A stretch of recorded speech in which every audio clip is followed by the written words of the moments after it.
पूर्व भागातील श्री व्यंकटेश्वर देवस्थान मंदिरामध्ये ब्रह्मोत्सवास शनिवारी प्रारंभ झाला।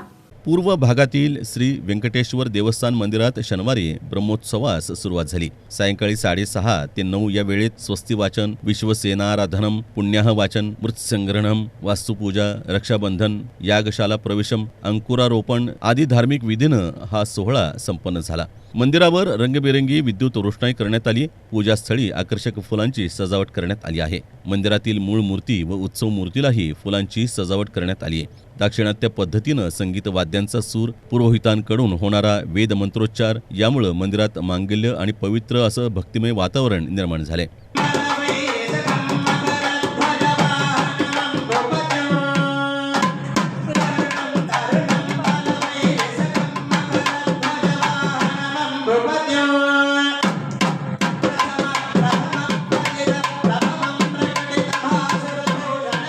दरम्यान रविवारी पहाटे 5:30 वाजता श्री मूळ मूर्ती अभिषेक, सायंकाळी 6:30 ते 9 भेरी पूजा, देवता आवाहन, होम हवन, शेष वाहन सेवा होणार असल्याचं मंदिर समितीकडून सांगण्यात आलं।